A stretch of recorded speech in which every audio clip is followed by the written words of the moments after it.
Deməli uşaqlar, bu günləri öyrənəcəyimiz dərs hüquq vəzifələrdir. Çalışdığım qədər qısa izah edirəm, yenə həmişəki kimi başlayaq ondan.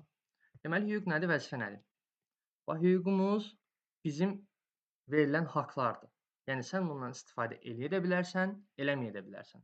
Bax, hüququn üstünə yazırıq qısa olaraq nə? Yazırıq qısa olaraq haqq. Biraz böyük versiyada düzəldim. Bax, hüquq bizə verilən haqqdır. Amma vəzifələr bizim məcburi olaraq eləməklər olduqlarımızdır. Yəni vəzifə bizim üçün nədir? Məcburiyyətdir. Biz bunu mütləq formada eləməliyik. Məntiq olaraq bunu dərk eləyəsi olsaq, hüquqları və vəzifələri seçməyimiz çox asan olacaq. Yəni çətinlik çəkməyəcəyik. Bilsək ki, hüquqlar bizə verilən haqqdır. Biz bundan istifadə eləyə də bilərik, eləməyə də bilərik. Vəzifələr isə bizim qarşımızda qoyulan məcburiyyətdir. Biz mütləq formada bundan istifadə eləməliyik. Və hüquq vəzifələr 3 yerə bölünür. Təhsil alanlar üçün, təhsil verənlər üçün, bir də ki, valideynlər və belə deyək də, valideyn əvəzi olanlar üçün. Gəldik indi birinci olaraq təhsil alanların hüquqlarına. Oxumaya çalışmayacağam. Çalışsam qısa olaraq son nöqtələrini, son hissələrindən danışım ki, qısa olsun. Və bir də sözlərə fikir verin, əsas hüquq vəzifələri seçməkdə. Yəni sözün sonu əmr cümləsindən bitirsə, yəni sözdə əmr varsa, ümumi olaraq cümlə əmri bildirirsə ki, bunu eləməlisən, məcbursan eləməyə. Bu olur vəzifə. Yox, sözün sonu məcburiyyətlə bitmirsə, yəni məcbur eləmirsə səni, bu olur hüquq. Yəni hüquq vəzifənin birincisi olaraq versiyası, seçmə versiyası budur. Rahat versiyası. Gəldik indi təhsil alanların hüquqlarına. Təhsil alanların hüquqlarından birincisinə başlayırıq. Deyir ki, uşaq dövlətin qoyduğu standartlara uyğun olaraq keyfiyyətli təhsil almalıdır. Bu şagirdin hüquqlarıdır. Və şagird bu hüququndan istifadə edərək sağlam və təhlükəsiz mühitdə təhsil ola bilər. Bu birincisi. Əsas sizə öyrədəcəyim yerlər qarışıq salacağınız hissələrdir. Onları deyəcəm. Çünki digərlərini seçmək asandır onsuz da. Sonra uşaq müəssisəni də seçə bilər, tədris dilini də seçə bilər, xarici dili də, tam orta məktəb təhsil səviyyəsində təmayülü də və dərsdənkənar məşğələdə sərbəst seçə bilər. Bu uşağın hüququdur. Yəni təhsil almanın hüququdur. Sonra dövlət məktəblərində və bələdiyyə məktəblərində uşaq nə edir? Dərsliklə pulsuz təmin olunur. Bu da uşaqların hüquqlarıdır. Sonra əgər uşaq qiymətindən narazıdırsa, qiyməti yenidən qiymətləndirməsini tələb eləmək kimi bir onun hüququ var. Ki, narazı olur qiymətindən və rəsmi qaydada müraciət eləyir ərizə ilə. Sənsə deyəsən. Hə, olar, problem deyil. Çıxa bilərsiniz. Hə. Hamı yox uşaqlar. Bir nəfər təcavüz verdim, hamı deməsin ki, müəllim, mən çıxım sonra videoya baxaram. Sonra siz sağ olun. Və biliyin yenidən qiymətləndirməsini tələb eləmək kimi uşağın bir hüququ var. Bunu da istifadə edə bilər. Bu da dördüncü. Sonra deyir, təhsil prosesinin təşkilində və idarə olunmasında fəal iştirak eləmək, öz fikir və mülahizələrini sərbəst istifadə eləmək. Bax, bunu biraz fərqli formada rəyləyirik. Ona görə ki, bu bizə lazım olacaq. Niyə? Çünki bu digər hissədə də var, müəllimin hüquqlarında da var və çox vaxt bunu qarışdırırıq müəllimin hüququndan. Yadımızda saxlayırıq ki, prosesin təşkilində və idarə olunmasına fəal iştirak eləmək, öz fikir və mülahizələrini sərbəst istifadə eləmək nədir? Şagirdin hüququdur. Şagird sərbəst formada dərs gedişatında hər hansısa bir iş forması, iş üsulu seçilan zaman öz fikrini rahatlıqla bildirə bilər. Bu uşaqların haqqıdır, hüququdur, istifadə edə bilərlər bundan. Sonra 6-cıya baxaq. Uşaq hər hansısa fiziki və mənəvi zorakılıqdan, ondan sonra insan hüquqlarına zidd hərəkətlərdən müdafiə olunmaq üçün bir hüququ var. Yəni müəllim onu məsələn hər hansı bir formada mənəvi və psixoloji baskı eləyə bilməz. Yəni bundan qorunmaq uşağın haqqıdır, hüququdur. Yəni təbii belə deyək, haqqından istifadə edə bilər. Bu da biri. Sonra uşaq məktəbdə psixoloji yardım almaq üçün bir onun haqqı var, hüququ var. O psixoloqdan gedib ödənişsiz psixoloji yardım ala bilər. Bu da bir dənəsi. Sonra məktəbin infrastrukturundan istifadə edə bilər. Nə laboratoriyasından, idman zallarından, həyatında olan hər hansısa bir avadanlıqlardan, hər nədənsə kitabxanadan, hər nələrdənsə məktəb həyatında olanlardan sərbəst formada istifadə etmək kimi şagirdə bir hüquq verilir. Bu da biri.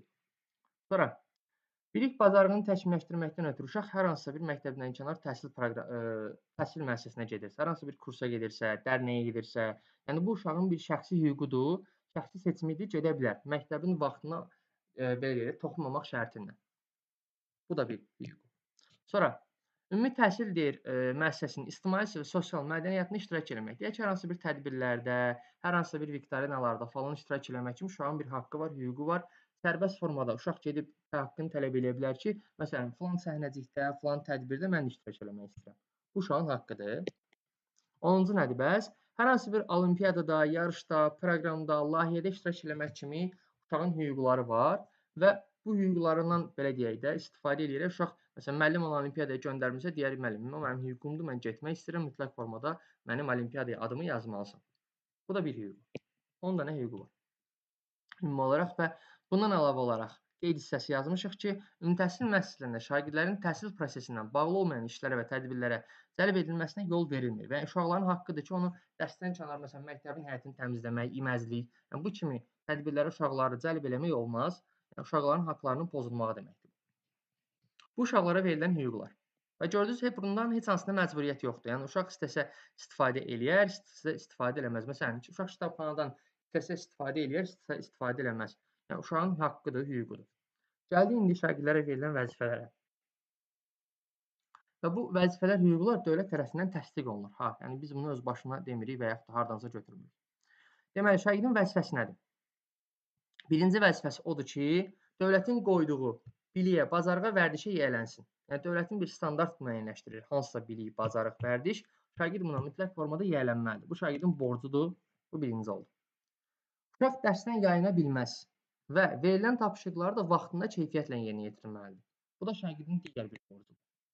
Sonra müəssisənin bir nizamnaməsi var, qanunları var, daxili nizam qaydaları var və şagird mütləq formada buna riayət etməlidir. Bu da şagirdin borcudur. Sonra pedaqoji işçilərə, yəni təhsildə işləyən bütün işçilərə, məktəb işçilərinə, bütün iştirakçıların hamısına və bütün insanlara hörmətlə yanaşmalıdır. Bu da şagirdin borcudur. Dövlət və cəmiyyət və özü qarşısında məsuliyyətli olmalıdır. Yəni konkret olaraq desək, qısacası desək, məsuliyyətli olmalıdır və məsuliyyətini dərk etməlidir. Bu da şagirdin borcudur. Təhsildə əməkdaşlıq eləməlidir, öz yoldaşları ilə. Əməkdaşlıq sözünü ha vaxt görürsünüzsə, bu olur 90% vəziyyətdə vəzifə. Bizə dənə yerdə hüquqdur, onu da deyəcəm harda hüquq olduğunu. Amma əməkdaşlıq sözü həmişə harda olmalıdır? Vəzifənin içərisində olur və şagird yoldaşlarınla sənin əməkdaşlıq eləməyin olur nə? Vəzifə. Sonra sonuncu və 7-ci sağlam həyat tərzi keçirmək, bu da şagirdin olur nəyi? Vəzifəsi. Deməli, ilk olaraq baxdıq şagirdlərin hüquqlarına və vəzifələrinə. Məncə seçmək asan da olacaq, elə çətin deyil. Yəni PDF-də də qarşı-qarşıya yazmışam ki, axtarıb tapanda sabahicə çəkməyəsiniz. Keçdik ikinci olan müəllimlərin hüquqlarına və vəzifələrinə. Görürsünüz, şagirdin hüququ çoxdur, vəzifəsi azdır. Amma müəllimin burada hüququ azdır, vəzifəsi amma çoxdur. Gələk indi onlara baxaq. İlk olaraq baxırıq təhsil verənlərin hüquqlarına. Təhsil verənlərin hansı hüquqları var? Birincisi, normal iş şəraitindən təmin olunmaq. Bu, təhsil verənlərin hüququdur. Məsələn, hər hansısa bir məktəbin normal iş şəraiti olmalıdır və müəllimin hüququdur ki, onu tələb eləsin ki, məsəl üçün, mənim üçün bu şəraiti yaradın da, bu mənə verilən hüquqdur və mən normal iş şəraitindən təmin olmalıyam ki, normal da dərs keçə biləm. Birincisi, təhsil müəssisəsinin nizamnaməsinə uyğun olaraq deyir, idarə olunmada iştirak eləmək, təkliflər irəli. Baxın, bayaqları bunu dedim. Bu hissə dedim ki, uşaqlarda da var. Bunu qarışıq salarıq, biraz qarışıq sala bilərik. Ona görə onu bayaq yuxarıda sarı rənglə işarələmişdim. İndi burada da sarı ilə işarələdim. Baxaq nəyə? Baxın, biz burada bayaqları demişdik ki, şagirdlərin hüquqları və vəzifələri hissəsində, adı hüquqları hissəsində təhsil prosesinin təşkilinə və idarə olunmasına fəal iştirak etmək, öz fikir və mülahizələrini sərbəst ifadə etmək. Bax, bu şagirdə aid idi. Yuxarıda yazılan şagirdə aid idi. Bir dəqiqə. Xəttim elə gözəl deyil. Bu şagirdə aid idi. Aşağıda yazılan isə, bax burada yazılan isə müəllimə aiddir və yaxud ümumi olaraq təhsil verənlərə aiddir. Baxın bu. Təhsil nizamnaməsində uyğun olaraq təhsil prosesinin təşkilində və idarə olunması iştirak etmək, təkliflər irəli sürmək. Bunu necə yadda saxlaya bilərik? Bəs bax təkliflər irəli sürmək söhbəti müəllimə aid olur. Fikir və mülahizələri sərbəst ifadə etmək söhbəti şagirdə aid olur. Bax, ikisi də çox oxşar cümlələrdir. Sadəcə olaraq yadımızda necə saxlayırıq? Təklif irəli sürmək, idarə olunmada iştirak etmək və təklif irəli sürmək söhbəti müəllimə aid olan hüquqdur. Fikir və mülahizələri sərbəst ifadə etmək söhbəti şagirdə aid olan hüquqdur. Aydındır bu hissəsi. Və bunu belə sarı rənglə işarələdim ki, yadınızda qalsın. Özünüz də PDF olaraq işləyəndə ya üstünü yazın, ya PDF-i çıxartdırırsınızsa, oxuyursunuzsa, üstünü işarələyin ki, bilə biləsiniz. Gəldik ikinciyə. Şərəf və layiqətinə hörmətlə yanaşılmasını tələb eləmək. Bu da müəllimin hüququdur ki, şagirddən və digər prosesin iştirakçılarından tələb eləsin ki, şərəf və layiqətinə hörmətlə yanaşsın. Sonra dərsin içərisindəki formanı, metodu, metodik vəsaiti, hər şeyi seçmək, daha doğrusu təmin olunmaq, sərbəst seçmək və onlarla təmin olunmaq müəllimin hüququdur.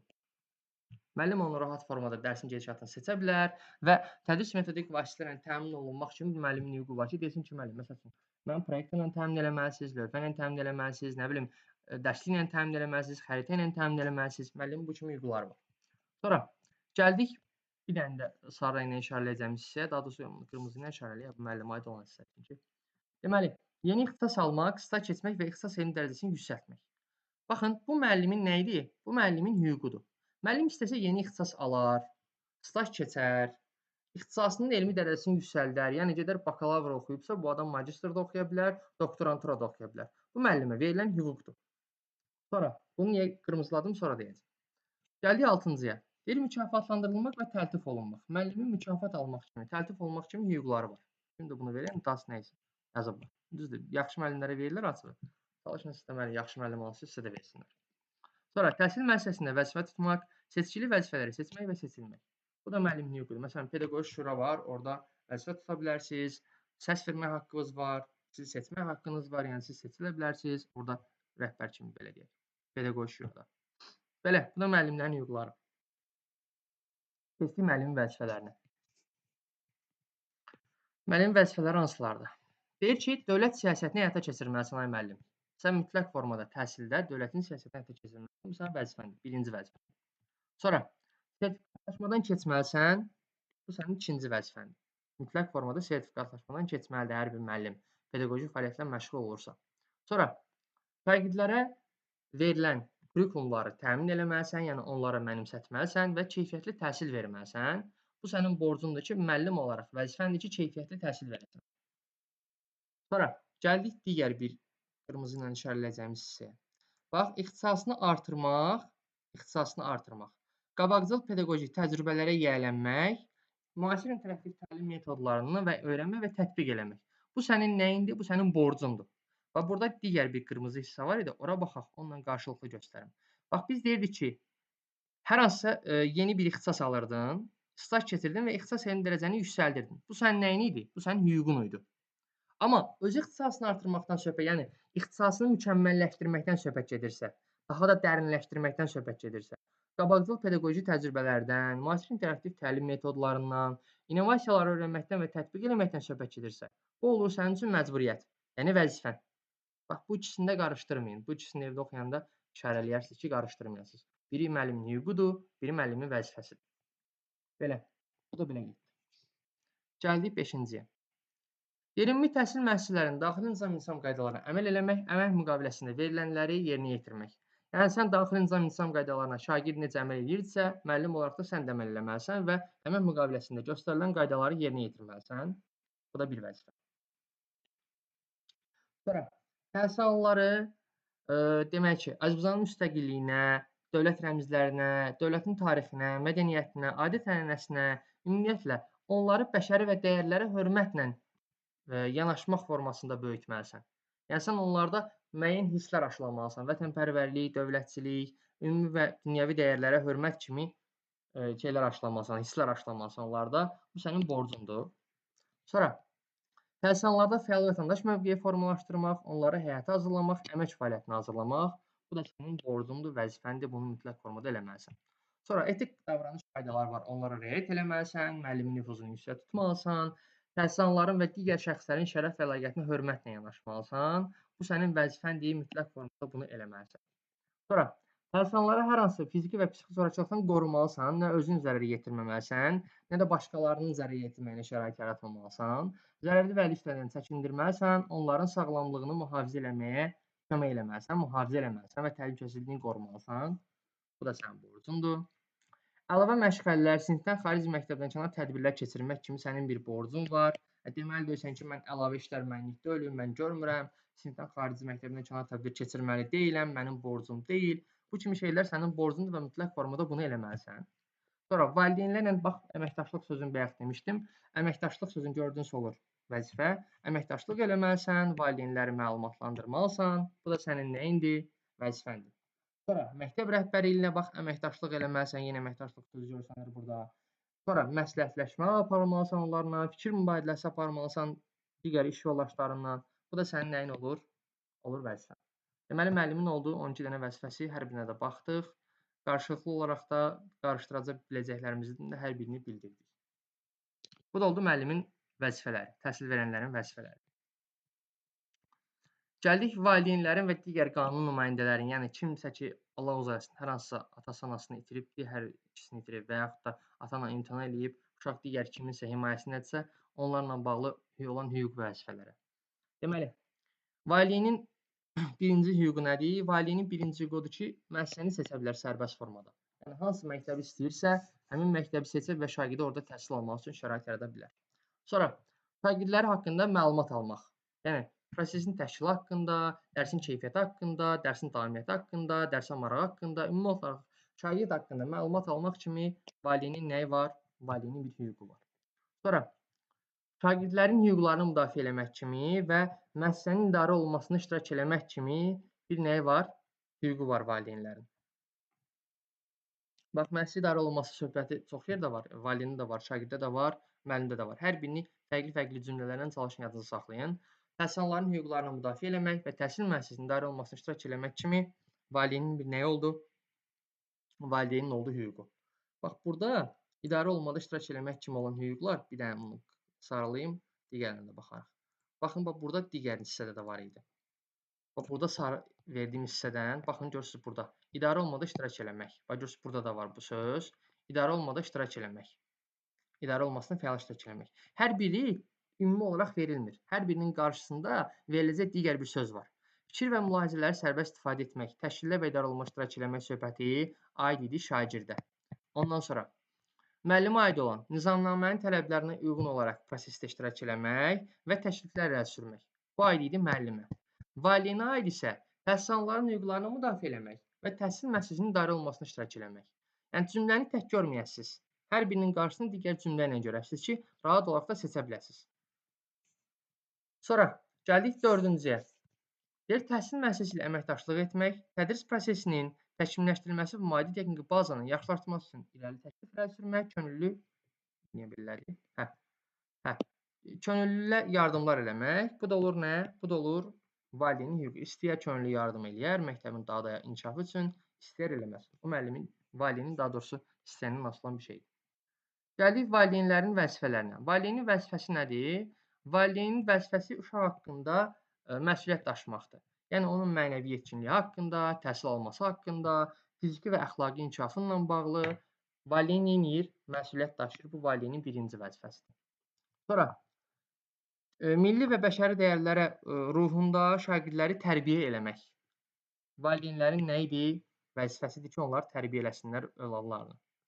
Bir də məktəb kollektivi ilə əməkdaşlıq etmək, ümumi təhsil müəssisəsinin daxili nizam qaydalarına və işgüzar nüfuzuna qorumaq. Bax, məktəb kollektivi ilə əməkdaşlıq eləmək bu valideynin vəzifəsidir. Məktəblə, ümumi təhsil müəssisəsi ilə əməkdaşlıq eləmək. Baxın, təhsil müəssisəsi ilə əməkdaşlıq eləmək. Bu olur onun hüququ. Buranı qoyub fərqli rənglə göstərim sizə. Tam olaraq aydın olsun ki, nə demək istəyirik. Bax, valideynlə bağlı qarışdıracağımız 2 dənə hissə var. Hansı hissələrdir? Biri təhsil müəssisəsi ilə əməkdaşlıq söhbətidir. Bir dənə üzr istəyirəm. Bunu silək. Bax, bir dənə təhsil müəssisəsi ilə əməkdaşlıq söhbətidir. Bir də ki, məktəb kollektivi ilə əməkdaşlıq söhbətidir. Bax, valideynin məktəb kollektivi ilə əməkdaşlığı olur nə? Olur vəzifə. Valideynin müəssisəyə ilə əməkdaşlığı və tədris prosesinin təşkili ilə bağlı yardımlar eləmək, təkliflər eləmək olur nə? Hüquq. Bax, bunu yadınızda saxlayın. Müəssisə ilə əməkdaşlıq olur nə? Hüququ. Məktəb kollektivi ilə əməkdaşlığı olur nə? Vəzifəsi. Bax, hər birini belə işarə eləyirəm ki, yaxın olanları, oxşar olanları, qarışıq olanları tuta biləsiniz. Sonra, valideynin haqqında qeyd var. Qeyd nədir? Övladlarını təhsildən yayındıran valideynlər qanuna uyğun olaraq məsuliyyət daşıyırlar. Onları məsuliyyətə cəlb etmək kimi məktəbin belə deyək, əlində bir şərait var ki, əgər hər hansı bir valideyn uşağını məktəbdən uzaq saxlayırsa, onu polisə bildirərək həmin valideyn haqqında müəyyən qanuni tədbirlərin görülməsinə belə deyək, ixtiyarı var məktəbin. Bu da belə hüquq vəzifələr olan hissə. Hər birini dedik. Şagirdlərin də, ondan sonra müəllimlərin də, bir də valideynlərin də. Yəni dediyim hissələrdə qaytarıb demirəm. Əsas olan hissələrdə onsuz da sarı rənglə və qırmızı rənglə və belə digər rənglərlə vermişəm, işarələmişəm. Gəldik təhsil prosesinin iştirakçılarına. Bunları evdə oxuyasınız. Sadəcə olaraq göstərəm oxuyacağınız hissələr ki, nə oxumalısınız. Təhsil prosesinin iştirakçıları kimlərdir? Ona baxasınız evdə ki, maddə 21-də təhsil prosesinin iştirakçıları təhsil alanlardır, təhsilçilərdir. Sonra təhsil verənlər dedikdə bunun içərisində ümumi olaraq tək müəllimlər yox, digər məktəbdə işləyən və təhsillə bağlı şagirdlərə təhsil verə bilən hər kəs nəzərdə tutulur. Sonra bələdiyyələr və idarəetmə orqanlarıdır, ümumi təhsil sahəsində əməkdaşlıq edən fiziki və hüquqi şəxslərdir, tədrisə köməkçi heyətdir, tibbi xidmət işçiləridir. Bunlar hər biri təhsil prosesinin iştirakçıları sayılır. Yəni təhsil verən sayılmırlar ha. Təhsil verənlərin ayrıcana özü 3-cü bənddə göstərilibdir. Sadəcə olaraq bunların hər biri təhsil prosesində iştirakçı sayılırlar. Bu iştirakçıların da hər biri burada verilib, ona baxarsınız. Keçək digər hissəyə. Pedaqoji fəaliyyətlə kimlər məşğul ola bilər, kimlər məşğul ola bilməz. Pedaqoji fəaliyyətlə məşğul ola bilər pedaqoji ixtisası bitirənlər, amma Dövlətin Elm və Təhsil Nazirliyinin verdiyi qərara uyğun olaraq hər hansısa pedaqoji ixtisası olmayan, bitirməyən şəxslər də müəllim fəaliyyəti göstərə bilərlər. Keçən illərdə dəyişikliklər, qaydalar dəyişdi və müxtəlif ixtisaslar verdilər ki, həmin ixtisaslar da müəllimlik imtahanı verib pedaqoji fəaliyyətlə məşğul ola bilərlər. Kim pedaqoji fəaliyyətlə məşğul ola bilməz? Hər hansısa bir məhkəmə qərarı varsa ki, adam pedaqoji fəaliyyətlə məşğul olması qadağan edilib, həmin şəxslər pedaqoji fəaliyyətlə məşğul ola bilməzlər. Yəni müəllim kimi işləyə bilməzlər, laborant kimi və yaxud da digər bir təhsil prosesinin digər bir təhsil verən kimi işləyə bilməzlər. Sonra hər hansı bir ağır cinayət törədibsə, ağır cinayəti üstündən götürülməyibsə, məhkumluğu ödəməyibsə, həmin şəxslər iştirak edə bilməz. Pedaqoji daha doğrusu fəaliyyətlə məşğul ola bilməz. Sonra hər hansısa bir qabiliyyətsizliyi varsa, yəni fiziki və əqli cəhətdən hər hansısa bir problemləri varsa və yaxud da hər hansısa bir tibbi xarakterli belə deyək, xəstəliyi varsa, həm məhkəmə ilə də həmin qərar qüvvəyə minibsə ki, bu adam pedaqoji fəaliyyətlə məşğul ola bilməz, bax həmin şəxslər pedaqoji fəaliyyətlə məşğul ola bilməzlər. Sonra hər hansısa müəyyən xəstəliklər var, belə deyək, yoluxucu xəstəliklər də əsasən də bunlar. Həmin yoluxucu xəstəliklər olan şəxslər də pedaqoji fəaliyyətlə məşğul ola bilməzlər. Çünki onlara belə deyək də ümumi olaraq dövlət tərəfindən qadağa qoyulur. Hər hansı bir deyək ki, orada xəstəlik olan şəxslərə ki, bu xəstəlik olanlar pedaqoji fəaliyyətlə məşğul olmasınlar. Bax həmin şəxslər də pedaqoji fəaliyyətlə məşğul ola bilməzlər. Bu da biləcəkdir. Sonra hər hansı bir belə deyək, müəllimdir, etik davranış qaydalarını pozur, şagirdi vurur və yaxud da digər hər hansı bir etik davranış pozuntusuna yol verir. Bu zaman o 1 il fəaliyyətində, 1 il müddətində ümumiyyətlə işdən uzaqlaşdırılır və o adam MİQ imtahanında iştirak edib müəllim kimi yenidən fəaliyyət göstərmək istəsə belə 1 il müddətində işləyə bilməz. Yəni 1 ildən sonrakı müddətdə yenidən imtahan verib işə girə bilər. Amma 1 il müddətində müəllim kimi pedaqoji fəaliyyətini bərpa edə bilməz, əgər etik davranış qaydası pozuntusuna yol veribsə. Bu da belə. Pedaqoji fəaliyyətlə kimlərin məşğul ola bilməyəcəyi. Bunu da dedik. Gəldik maddə 28-ə sertifikatlaşma ilə bağlı olan hissəyə. Deməli, sertifikatlaşma kimə aiddir, kimlər orada iştirak etməlidir və kimlər iştirak etməkdən belə deyək də sərbəst formada icazəlidir, ona baxırıq.